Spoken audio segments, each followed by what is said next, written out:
Hello বন্ধুরা, সবাই কেমন আছো? আশা করি সবাই অনেক অনেক ভালো আছো। বন্ধুরা, আজকে আমি ঋতু পুজো যে হয়েছে সেই ঋতু পুজো গঙ্গা জলে দেওয়ার জন্য দেখতে পাচ্ছ ফাইনালি আমি প্রস্তুতি করে নিলাম যে কিভাবে যে যাব সেগুলো তোমার সামনে শেয়ার করব এবং কীভাবে জলে দিচ্ছি সেটাও তোমার সামনে শেয়ার করব।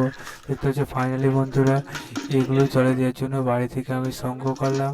দেখতে পাচ্ছি যেখানে পুজো হচ্ছে সেই পাত্রটা থেকে আমি বালতি করে ঢেলে নিচ্ছি, কারণ বন্ধুরা আমি অনেকজনা নিয়ে যাব বালতি করে। সেখানে বালতিটা দেখতে পাচ্ছি নিয়ে আরেকটা বাড়িতে আমি যাচ্ছি।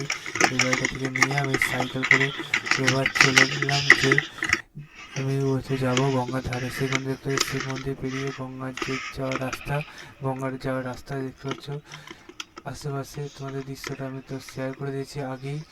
গঙ্গার ধারে যাব, সেখানে সাইকেলে দেখতে পাচ্ছ এগুলো ঝুলিয়েছি এবং সাইকেল চালিয়ে আমি যাচ্ছি এবং ভিডিওটা তোমার সামনে শেয়ার করছি।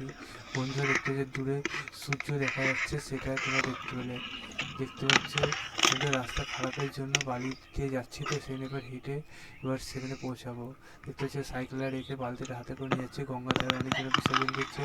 আমি ফাইনালি গঙ্গার ধারে পৌঁছে গেলাম। এখানে বালতিটা রেখে তোমাদের সামনে দৃশ্যটা হালকা শেয়ার করলাম। তারপর ফাইনালি জলে এবার নেমে পড়ছি। এত ঠান্ডা বন্ধুরা আর কি বলবো। তার ঠান্ডার মধ্যে আমি বালতি শুধু জল নিয়ে ওই সেখানে জলে আমি বিসর্জন দিয়ে দিলাম। দেখতে পাচ্ছি জলে এটা ঢেলে দিলাম। এই যে জলে ঢেলে দিয়ে বালতিটা একটু আলতি নিলাম। বালতিতে আলতি নিয়ে হালকা পরিমাণ মতো আমি জল ভালো করে আগে বালতিটা আলকিয়ে নিই। আলগে বলতে বন্ধু ধোয়া যেটাকে বলে, বাংলা আমার বাংলা জানা ছিল এভাবে করে বলি বন্ধুরা। তারপরে হালকা একটু জল নিয়ে হালকা অল্প পরিমাণ জল নেবো, যে জল দিয়ে সেটা বার করবো। দেখতে পাচ্ছ সেই জন্য বন্ধুরা হালকা পরিমাণ একটু জল নিয়ে নিলাম। তারপর দেখছি পাত্রতে নোংরা লাগলো বলে আর একটুখানি আমি জল নিয়ে নিলাম।